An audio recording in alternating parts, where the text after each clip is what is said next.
आप में से बहुत ऐसे भी होंगे जो फर्स्ट टाइम मुझसे मिल रहे हैं, तो थोड़ा आपको इंट्रोडक्शन करा देती हूँ। जिन्हें आप अपने सामने देख रहे हैं ये आपके मिताली दीदी हैं और दीदी के पास ही रहते हैं। और जैसे आप सबके लिए निमित्त दीदी बने, ऐसे ही मेरे लिए भी निमित्त दीदी बने। और करीब 10 साल से ज़्यादा हो गए हैं दीदी के पास रहते हुए। और आज बाबा की इस सुंदर बगिया से मुझे भी मिलने का मौका मिला। तो आज सबसे पहले बाबा हम बच्चों को आज ड्रामा का महत्व समझा रहे हैं। सार में ही आज बाबा ने कहा कि बच्चे, ये अनादि ड्रामा का जो चक्र है, सभी को आवाज़ आ रही है? आवाज़ आ रही है प्रॉपर? ठीक है। तो अनादि ड्रामा का ये जो चक्र है, बाबा कहते ये फिरता ही रहता है। और दूसरा फिर बाबा कहते कि टिक टिक होती रहती है। और तीसरा बाबा कहते कि एक का पार्ट इसमें न मिले दूसरे से। और सब कुछ बाबा बताकर फिर ये भी कहते कि जो इस ड्रामा को यथार्थ समझता है वो हर्षित रहता है। हर्षित तो हालांकि हम आज तक रहते थे, लेकिन सदा हर्षित रहना और स्वतः हर्षित रहना वो नहीं होता था, क्योंकि वो सब कुछ जो था वो विकारों के आधार से था। तो सबसे पहला पॉइंट ही जो है, जो बाबा कहते कि अनादि ये ड्रामा फिरता रहता है।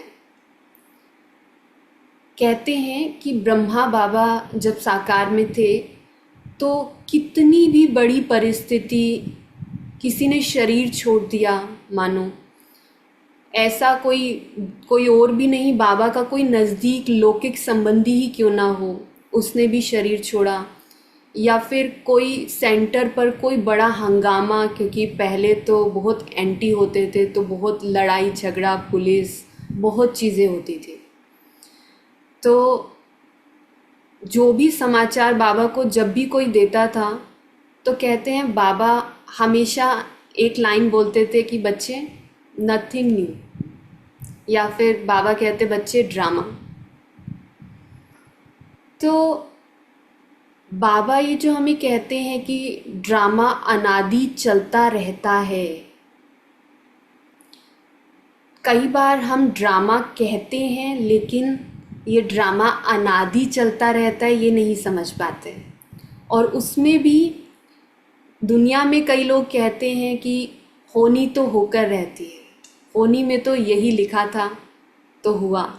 या फिर कहते हैं कि भगवान को यही मंजूर था, लेकिन उसमें भी इंसान कहीं ना कहीं नेगेटिविटी देखते हुए उस रूप से कहता है कि जैसे गलत ही होना लिखा था होनी में, या फिर भगवान को जैसे ये गलत ही मंजूर था। उन बातों को सत्यता बोल रहा है इंसान, लेकिन उन बातों को कहते हुए समझते हुए भी वो खुश नहीं होता था। लेकिन बाबा हमें ये अनादि चक्र जो फिरता है उसके साथ साथ बाबा हमें कहते कि ड्रामा की हर सीन कल्याणकारी है, ये भी सदा स्मृति में रखो। एक ये बात। और दूसरा बाबा कहते कि टिक टिक होती रहती है। तो बाबा हमें ड्रामा में समय का महत्व भी दिलाते हैं। हालांकि समय को अगर हम देखने लग जाएं तो कुछ कर ना पाएं, लेकिन बाबा कहते इस समय के महत्व को समझो। हर एक समय अलग अलग है। टिक टिक, बाबा एक एक सेकंड को कई बार हाईलाइट करते हैं। क्यों? क्योंकि बाबा कहते कि एक एक सेकंड अलग अलग महत्व को लिए हुए है। तो ड्रामा में जिस समय पर जो भी सीन होती है, बाबा कहते चाहे भक्ति में हमने इतना भक्ति की, अब भगवान आया है, ज्ञान मिला है, परमात्मा स्वयं आया है, तो इस समय ज्ञान का महत्व। तो बाबा कहते ड्रामा में किसी समय पर कुछ गलत नहीं हुआ। अगर समय के हिसाब से देखें तो सब कुछ सही है। तो ड्रामा और समय, इन दोनों के कनेक्शन को भी समझना बहुत ज़रूरी है। हम कई बार समय को भी इस तरह से लेते हैं ड्रामा में कि अब ड्रामा में समय तो हर चीज़ का निश्चित है ही ना, तो अपने निश्चित समय पर अपना चीज़ होगी। लेकिन बाबा हमें फिर ये भी बताते हैं कि समय को लाने वाले तुम हो, उसके रचयिता तुम हो। समय को शिक्षक मत बनने दो अपना। तो बाबा कहते कि समय, ये जो समय है, बाबा कहते कि इस समय तुम्हें अपना भाग्य, जैसे कई बार हम कहते हैं कि भविष्य में पता नहीं क्या होगा, ये होगा या वो होगा, ऐसा होगा।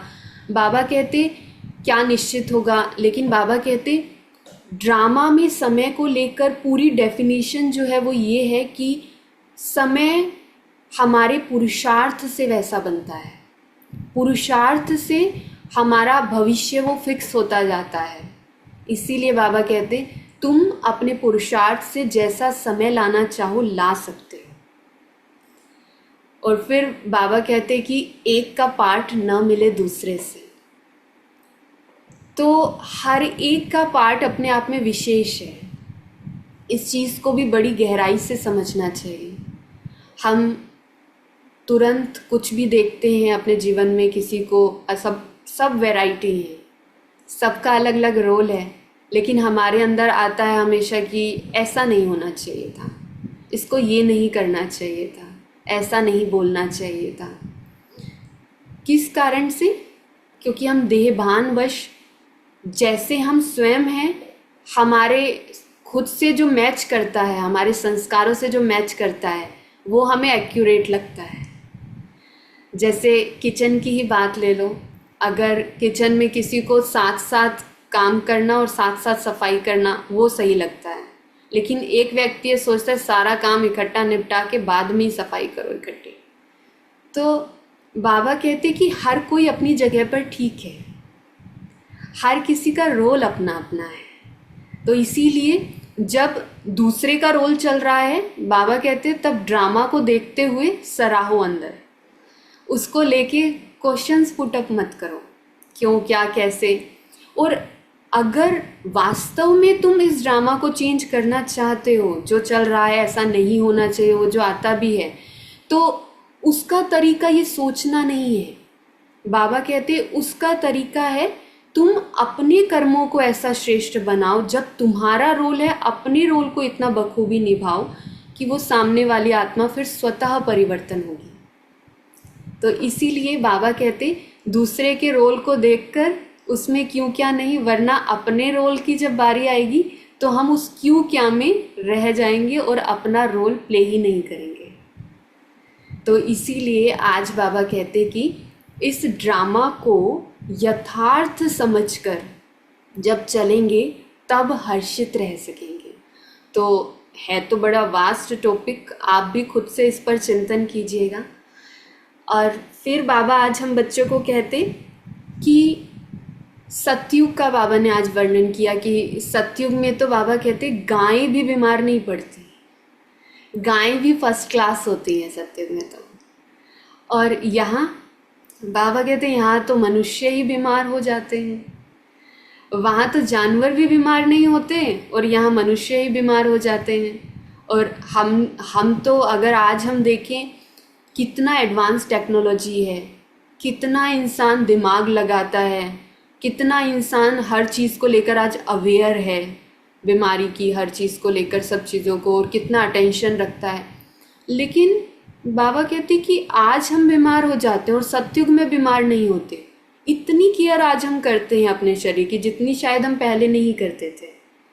तो वास्तव में बाबा हमें ये चीज़ समझाता है कि तुम कोई भी चीज़ यथार्थ नहीं कर सकते, एक्यूरेटली नहीं कर सकते जब तुम देहभान में वो चीज़ कर रहे हो, क्योंकि उस देहभान में तुम विकारों के वश हर चीज़ कर रहे हो और वो चीज़ तुम्हें हेल्प नहीं कर सकती।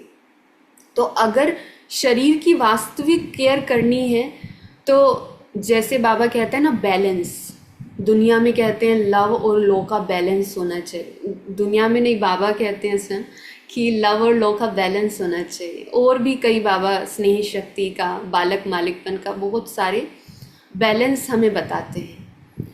तो अब जैसे लव की बात है, वैसे तो बाबा स्वयं कहते हैं लव और लो का बैलेंस, लेकिन सत्यता क्या है कि लव जब इतना होगा, आज क्या है, आज उस लव में ही तो विकृति आ गई ना, उस प्यार में ही तो विकृति आ गई।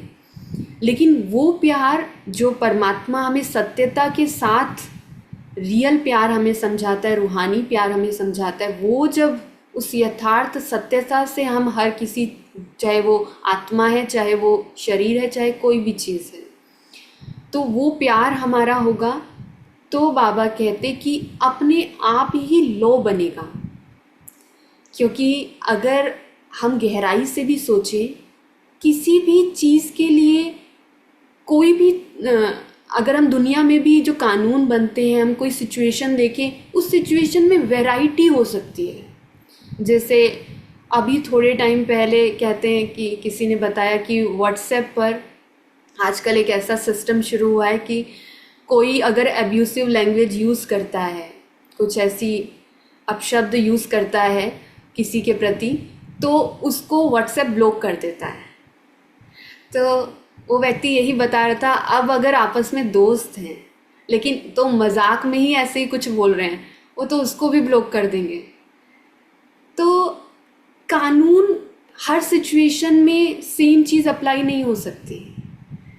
तो कानून को ऐसे शब्दों में नहीं बनाया जा सकता, लेकिन वो जब प्यार होता है, रूहानी प्यार, और हर किसी की सत्यता के साथ शरीर को भी हम परमात्मा की अमानत समझकर उससे प्यार है, तो उसकी उस अमानत से भी प्यार, उसका सही यूज़ करते हैं। और फिर हम हर किसी चीज़ का, और स्वतः हमें उसमें दिमाग नहीं लगाना पड़ता, हमें उसके बारे में जानना नहीं पड़ता। और बाबा कहते फिर वो दुनिया ऐसी आती है जहाँ पर कुछ ये चीज़ें तुम्हें फेस ही नहीं करनी पड़ती। क्यों? क्योंकि इस समय तुम प्रकृति को राइट वे में यूज़ करते हो, उसको सहयोग देते हो। इसीलिए कई बार हम कहते हैं कि जैसे घर में भी बिजली है या फिर पानी है या कोई भी है, ये जो पांचों तत्व है, इनको भी आज इंसान कैसे यूज़ करता है? आज इंसान यूज़ करता है बाहरी रूप से ये देखकर कि हमारे पास तो इनफ मनी है, हमारे पास किस चीज़ की कमी है, तो क्यों इन चीज़ों को लेके ज़्यादा दिमाग चलाना है कि लाइट इस समय बंद करनी तो उस समय ऑन करनी, और ये सब चीज़ें, क्या हुआ थोड़े टाइम लाइट एक्स्ट्रा जल गई, क्या होगा ये चीज़ एक्स्ट्रा हो गई और ये चीज़ वेस्ट चली गई। तो इन चीज़ों को सोचने के लिए ये सब कमाया किस लिए है? ये सब सोचने के लिए थोड़ी ना कमाया है, इन सब टेंशन से फ्री हो इसलिए तो कमाया है। लेकिन ये सब चीज़ें सोचना, चाहे वो बिजली के बारे में, पानी के बारे में, किसी के भी बारे में, ये जब सोचना है, ये हमें टेंशन क्यों लगता है? क्योंकि प्यार नहीं है। हम उस परमात्मा से कनेक्ट होकर इस जो सब कुछ हमें दिखाई दे रहा है वो उस परमात्मा का नहीं समझते हैं, इसलिए हम उसका मिसयूज़ करते हैं, इसलिए उसके बारे में सोचने में भी हमें टेंशन होती है। लेकिन बाबा कहते हैं जब प्यार से करेंगे, जो बाबा हमेशा कहते हैं, मोहब्बत से जब तुम कुछ करोगे तो मेहनत लगेगी ही नहीं। मेहनत है लेकिन तुम्हें महसूस नहीं होगी। और बाबा हमें हमेशा ये कहते हैं कि सत्युग में तुम्हारे कर्म अकर्म होंगे, लेकिन बाबा कहते हैं जो तुम सत्युग का सब कुछ वर्णन सुनते हो, वो सत्युग का स्वरूप, सत्युगी स्वरूप, देवताई स्वरूप तुम्हें इसी कलयुग अंत में, अभी संगम युग पर बनाना पड़ेगा अपना। अगर इस समय इस विपरीत परिस्थिति के बीच वो स्वरूप नहीं बना तो तुम उस सत्युग में नहीं जा सकते, क्योंकि संस्कार तुम्हें यहाँ बनाने हैं, वो सब कुछ यहाँ होगा तो तुम उनके साथ वहाँ जाओगे। इसीलिए बाबा कहते कि यहाँ पर कैसे, वो क्वेश्चन नहीं, जो वहाँ सब कुछ हमारे अंदर होगा वो यहीं पर धारण करना है। ठीक है, तो एक ये बात बाबा ने बताई। और आज बाबा ने बताया कि मैं जो हूँ जैसा हूँ तुम बच्चों को सिखाता हूँ, और मैं जो हूँ जैसा हूँ और तुम बच्चों को क्या सिखाता हूँ वो तुम ही जानते हो, बाबा कहते हैं। तो हालांकि दुनिया में भगवान को सब मानते हैं, लेकिन बाबा कहते हैं मुझे कोई यथार्थ जानता नहीं है। और वास्तव में कहें तो बच्चों में भी सभी नहीं जानते। क्या हम यथार्थ रूप से भगवान को पहचानते हैं? अगर पहचानते हो हम, तो बाबा कई बार वाणियों में कहता है कि बच्चे अब भी मेरे पास क्यों लगा कर रखते हैं। बाबा कहते वैरायटी क्यों लगती है, कोई उलहने देता है मुझे, कोई कंप्लेंट करता है मुझे, है ना, और कोई कोई मुझे ज्योतिषी भी समझता है। समझते हैं बाबा को ज्योतिषी? बाबा कहते कई कई तो ऐसे ऐसे चीज़ें मुझसे पूछते हैं, मेरी बीमारी ठीक हो जाएगी बाबा, ये सर्विस लग जाएगी मेरी। अब बाबा आपको क्या लगता है, मुझे बिजनेस करना चाहिए, नौकरी करनी चाहिए? तो बाबा कहते इतनी वैरायटी क्यों लगा के रखते हैं, मुझे समझते ही नहीं। बाबा कहते मैं हद का पिता नहीं हूँ, मैं बेहद का पिता हूँ। और जब तुम इस बात को समझेंगे कि मैं बेहद का हूँ, तब तुम समझ पाएंगे। लेकिन बाबा कहते कि तुम मुझे भी हद में ले आते हो, समझते नहीं हो मैं क्या करता हूँ। तो उस बाबा कहते कि मुझे भी, मैं जो हूँ जैसा हूँ जब समझोगे, वरना तो हम उस अनजाने में, दुनिया में भी लोग क्या करते हैं, दुनिया में भी लोग भगवान को कहीं ना कहीं कि वो दुख से कनेक्ट करते हैं कि दुख भगवान उससे खुश होता है, इसीलिए वो वैरायटी रूप से अपने ऊपर कोड़े बरसा के, तीर्थ यात्रा करके और अपने को कष्ट देकर, इतने व्रत रखकर, इस तरह से भगवान को खुश करने की कोशिश करते हैं। और भी न जाने क्या क्या चीज़ें भगवान के लिए सोचते हैं, उसको ब्राइब देकर, जो बाबा कहते ही हैं कि इतना सोचते हैं कि मैं काम कर दूंगा मेरी महिमा करके वैरायटी रूप से। तो सिर्फ दुनिया में नहीं, लेकिन बाबा के बच्चे भी कई बार बाबा को कि बाबा आप तो रहमदिल होना, आप तो विश्व कल्याणकारी होना, आप तो ये होना, तो आप तो हम बच्चों के लिए ही आए होना। तो ऐसे कर करके बाबा से काम कराने की कोशिश करते हैं। बाबा कहते कि ये जो विघ्न है, ये जो चीज़ें हैं, ये वास्तव में कुछ नहीं है, लेकिन अगर तुम इन विघ्नों में अटक कर रह गए, इन्हीं चीज़ों में रह गए, ये हद की इच्छाओं में, इन प्राप्तियों में रह गए, तो बाबा कहते वो जो मैं तुम्हें प्राप्त कराने आया हूँ, समय कम है। हालांकि भगवान चाहे तो हमारी ये छोटी मोटी जो इच्छाएं वो भी पूरी करता रहे, लेकिन फिर क्या होगा, हम उसी में ही फंस कर रह जाएंगे। सत्यता ये है, ऐसा नहीं है कि हम उससे निकल जाएंगे। इसीलिए बाबा कहते, इसीलिए बाबा एक लाइन कहते हैं, इच्छा मात्रम अविद्या बनो। और इच्छा मात्रम अविद्या माना क्या, सब इच्छाएं। ये जो लक्ष्मी नारायण बाबा हमें बनने के लिए कहता है, तो लक्ष्मी नारायण का एम भी, जैसे मैंने कहा, समय, समय को अगर देखने लग जाएं कि एक टिक हुआ, दो टिक हुआ, टिक टिक, वो टिक टिक को सुनने पे ध्यान देने लग जाए, तो कुछ हम कर ही ना सकें ना। ऐसे ही बाबा कहते कि तुम कुछ भी दुनिया में भी जो चीज़ करने की है, जो चीज़ महत्व की है, जो मैं तुम्हें विश्व की राजाई देने के लिए आया हूँ, तुम उस चीज़ पे फोकस नहीं कर पाओगे अगर तुम इन इच्छाओं पे अपनी फोकस करोगे तो। और भले ही बाबा लक्ष्मी नारायण का भी हमें लक्ष्य देते हैं, बाबा कहते, लेकिन अगर उसको भी समय की तरह देखना शुरू कर दिया कि मुझे लक्ष्मी नारायण बनना है और वही चीज़ चलती रही, तो बाबा कहते कुछ कर नहीं सकोगे। इसीलिए मेरे अंदर हमेशा एक ही संकल्प होना चाहिए, बस परमात्मा से, शिव बाबा से मेरा इतना प्यार हो कि कुछ भी मुझे करना है, क्यों, बस एक आंसर आना चाहिए, क्योंकि उसने कहा है मुझे, बस, और कोई आंसर नहीं।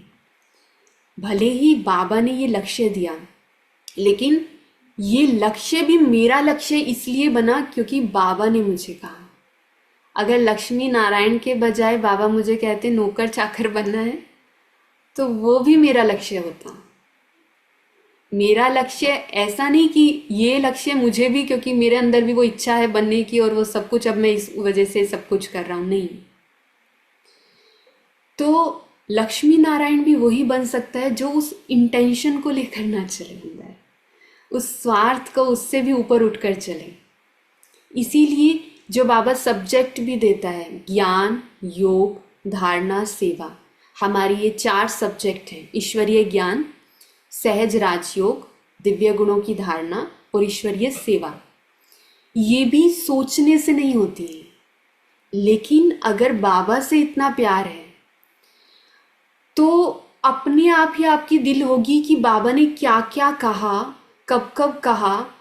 क्या बाबा ब्रह्मा बाबा भी जब साकार में थे और जो इतने अनन्य रत्न, जो इतना ऊंचा पद पाने वाले हैं, उन्होंने अपना कैसा जीवन क्या व्यतीत किया और सब कुछ, वो सब आपको जानने की इच्छा होगी जब आपका उस परमात्मा से इतना प्यार होगा।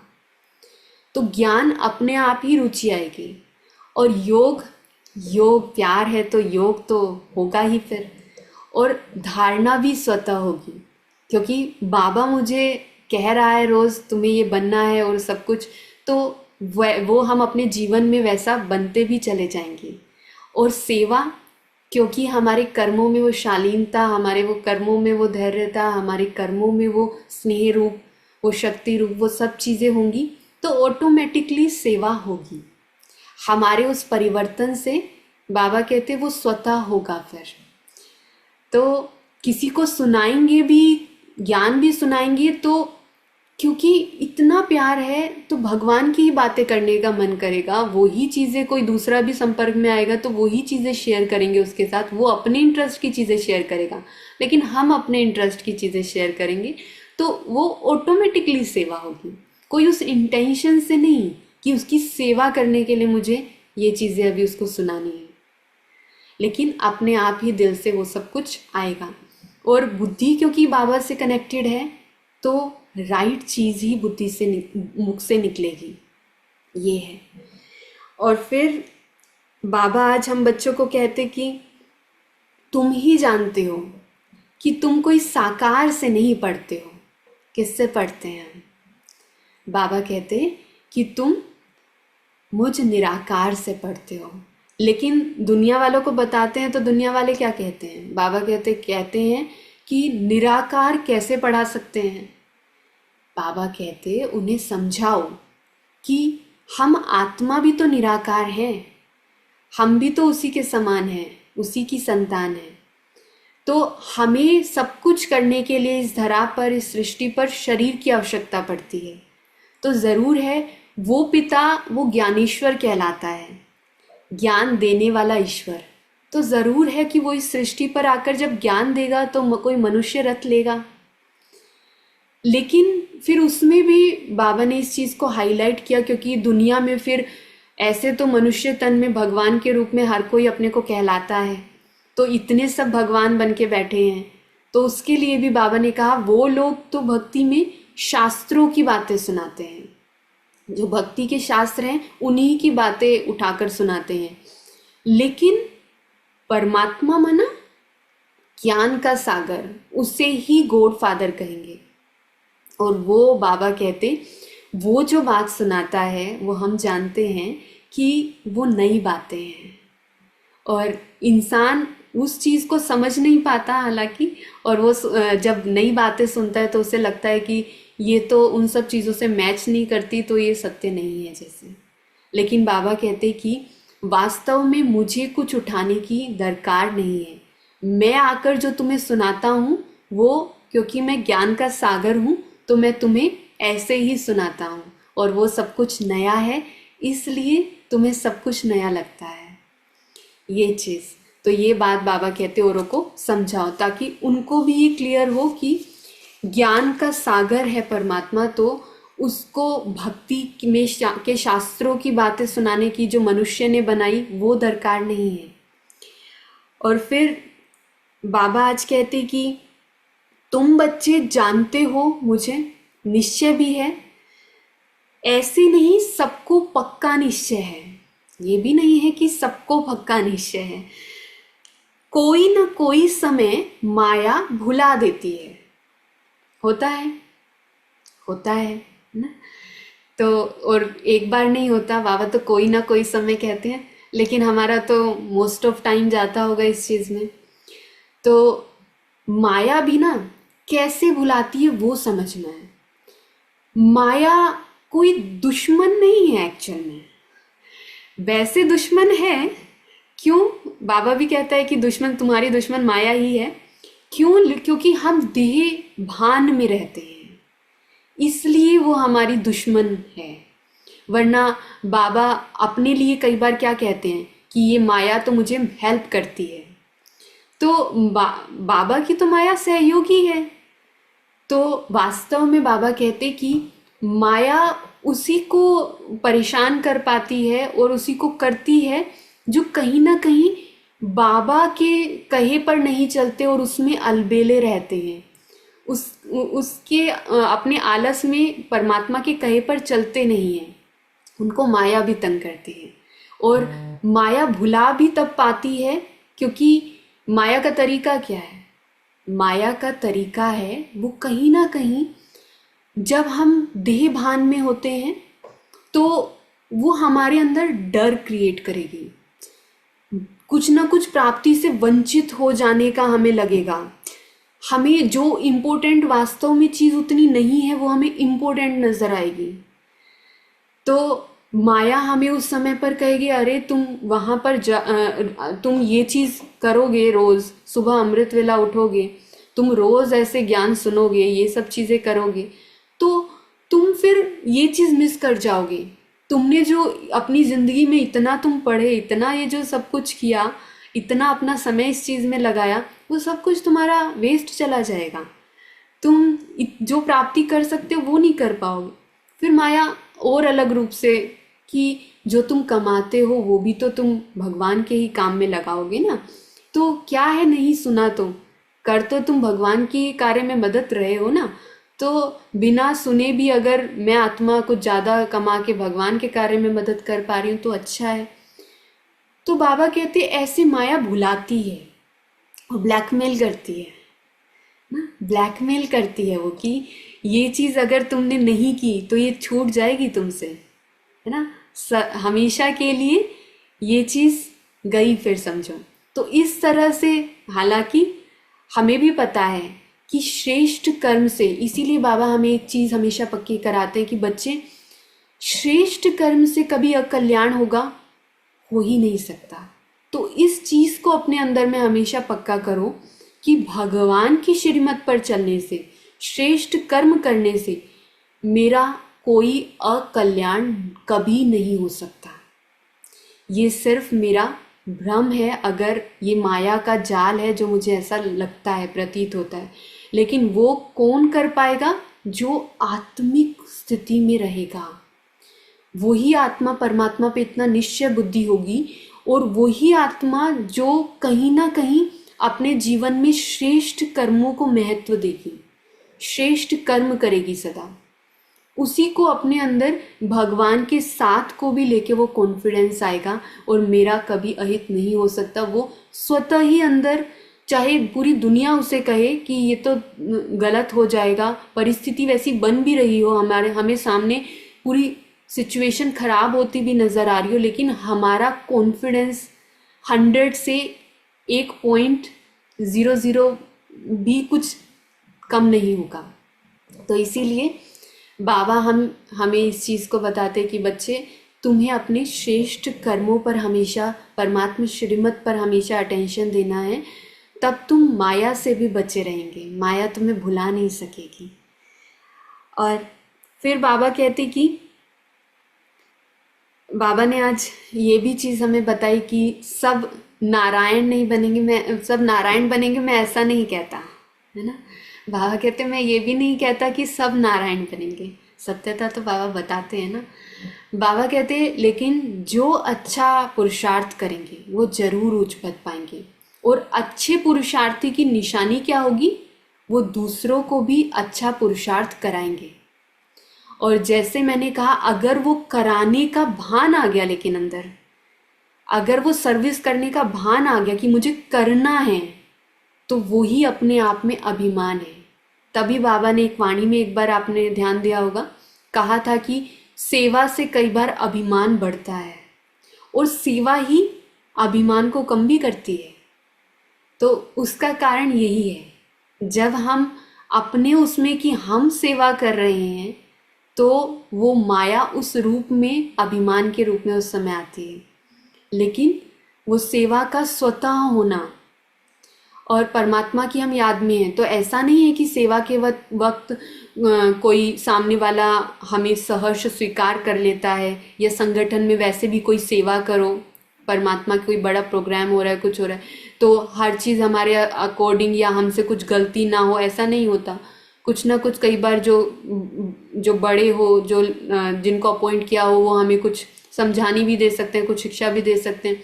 लेकिन उस समय पर जब मैं नहीं कर रही, मुझे वो चीज़ क्लियर है, मैं आत्मा परमात्मा की डायरेक्शन पर मैं निमित्त हूँ, इंस्ट्रूमेंट हूँ, तो उस भान से वो सब कुछ कर रहे हैं, तो वो सब चीज़ें प्रभावित नहीं करती और फिर रियल सेंस में वो सेवा होती है। और वो तभी तो बाबा कहते हैं ना, दुनिया में आज मनुष्य देख कर समझता है, देख कर बनता है, इसीलिए सेवा वास्तव में तब हो पाती है जब हम अपने को बनाते हैं। और फिर बाबा ने आज हम बच्चों को कहा कि पारलौकिक, आज बाबा ने ये चीज़ बताई कि पारलौकिक बेहद का बाप और दूसरा लौकिक हद का बाप, कि डायरेक्ट किसी को मत कहो कि भगवान आया है। आप में से कई कहते भी होंगे, क्योंकि मैंने भी कहीं ना कहीं ये चीज़ एक समय फेस की है। मैंने भी एक बार किसी को बोल दिया था ऐसे डायरेक्ट कि भगवान आया है। उन्होंने पूछा कि आप कहाँ जा रहे हो वाइट उसमें, तो डायरेक्ट कह दिया था कि हम वहाँ जा रहे हैं जहाँ भगवान आया है। तो वो व्यक्ति वहाँ साइलेंट हो गया और उसने कुछ कहा नहीं। तो बाबा कहते कि सामने वाला नहीं समझेगा इस बात को जब तुम ऐसे कहोगे, लेकिन बाबा कहते वहाँ पर तुम्हें युक्ति, और उस ऐसा नहीं कि एट ए टाइम युक्ति हम उस समय सोच लें। बाबा कहते इन बातों पर भी मंथन करने की आवश्यकता है। ये बहुत महत्वपूर्ण बात है कि कैसे किसको समझाएं, क्योंकि वैरायटी आत्माएं हैं, तो समझाने के तरीके भी बाबा कहते वो वैरायटी होंगे। जैसे आज बाबा ने कहा कि दो बाप हैं, वो चीज़ समझाओ कि ये हद का पिता वो बेहद का पिता है, तो हम उस बेहद के पिता से इतना डिमांड और वो सब कुछ, तो उसकी एग्जिस्टेंस तो है ना, वो कभी तो फिर आता है ना, वो कैसे तो कुछ करेगा ना, और कुछ तो सत्यता होगी ना। तो इतना हम ट्रायल करते हैं, तो ये क्यों नहीं। तो परमात्मा अभी आकर ये चीज़ हमें बताता है, ये सत्यता बताता है। तो बाबा कहते हैं कि मैं जो ज्ञान देता हूँ, सबसे पहले तुम उस ज्ञान से कहीं ना कहीं, क्योंकि सामने वाली आत्मा, बाबा कहते हैं उसकी नब्ज, वो धरनी तुम देखो कि वो क्या चाहती है, उसके जीवन में क्या परेशानी है, वो सब कुछ। तो ज्ञान से उस चीज़ को उसको वो चीज़ समझाओ। और बाबा ने फिर आज ये भी चीज़ हम बच्चों को बताई कि वेद शास्त्र इन सब से मैं नहीं मिलता। बाबा कहते हालांकि दुनिया में लोग वेद शास्त्र पढ़ते हैं भगवान को पाने के लिए, लेकिन भगवान कहता है मैं वेद शास्त्र से नहीं मिलता। लेकिन दुनिया ये चीज़ समझती नहीं है। दुनिया समझती है कि ये ऐसे कैसे कह रहे हैं कि वेद शास्त्र से नहीं मिलेगा, क्योंकि भगवान कह रहा है वो नहीं समझते। तो ये भी चीज़ बाबा कई बार हमें हाईलाइट करते हैं कि किसी को कुछ भी समझाते हो तो हमेशा, एक तो कोई नया होता है तो बाबा शब्द नहीं, वो समझ नहीं पाता, और इतना हमारे पास टाइम नहीं होता कि इतना हम डिटेल में जाएं। तो बाबा कहते हैं हमेशा, और आज बाबा ने कहा ना परम पिता शब्द, परम पिता शब्द विशेष यूज़ करो। और बाबा कहते कि परम पिता शब्द विशेष यूज़ करो, और बाबा कहते कि उसको जो है ये चीज़ कि वेद शास्त्र और ये सब कुछ भगवान को लेकर उनको फिर बाबा कहते हैं कि थोड़ा लाइट में और सत्यता समझना चाहते हैं, तो बाबा कहते हैं कि उनको परमात्मा के घर का परिचय दो थोड़ा। और आज बाबा ने मदद, कल भी वरदान में ये चीज़ आई थी परमात्मा ने कि हिम्मत रखते हैं बच्चे तो मदद मिलती है, हिम्मत से मदद का कनेक्शन है। आज भी बाबा ने कहा कि निश्चित विजय उनको अनुभव होती है जो परमात्मा की मदद के पात्र बच्चे होते हैं। लेकिन वही कनेक्शन है कि हिम्मत रखना, इतना निश्चय, अगर हम जो मैं आत्मा कर सकती हूँ बस उतना ही करने का संकल्प लेते हैं, तो बाबा कहते हैं मेरा अनुभव तुम नहीं कर सकते। अगर मेरी शक्ति का, मेरे साथ का अनुभव चाहते हो अपने जीवन में, तो वो करो जो तुम्हारे सामर्थ्य से ऊपर की चीज़ है। जो सामर्थ्य में वो तो करते ही हैं, लेकिन परमात्मा श्रीमत पर वो चीज़ भी करने की कोशिश करो जो तुम्हें लगता है कि नहीं होगा, तब तुम्हें परमात्मा की वहाँ मदद का अनुभव होगा। और वो अनुभव जो है, बाबा कहते वो तुम्हें वो निश्चित विजयी फिर अनुभवी आत्मा को फिर हमेशा वो एक अनुभव होगा, तो वो अनुभव मुझे हर परिस्थिति में वो निश्चित विजय होने का वो अंदर विश्वास दिलाएगा। और आज बाबा ने कहा कि जमा करो खजानों को, किसके आज बाबा ने विशेष कहा कि संकल्प शक्ति को जमा करो, किसके लिए, कि स्वयं के प्रति भी और सर्व के प्रति भी। ये जो छोटी मोटी बातें जीवन में होती रहती हैं, बाबा को भी कई बार गृहस्थ जीवन की बातें कि बाबा थोड़ा सास का ना गुस्सा कम होगा क्या ऐसी ऐसी बातें करते रहते हैं, बाबा ये बंधन खत्म होगा मेरा। बाबा कहते हैं ये चीज़ें छोड़ो, ये होते हुए अभी अपनी संकल्प शक्ति को स्वयं की उन्नति के लिए और इस विश्व की उन्नति के लिए लगाओ। ये छोटी मोटी चीज़ें समझो, इन चीज़ों को, ये सिर्फ माया है, ये सिर्फ तुम्हें रोकने का, किसी तरह उलझा कर रखने का जरिया है। अच्छा, ओम शांति।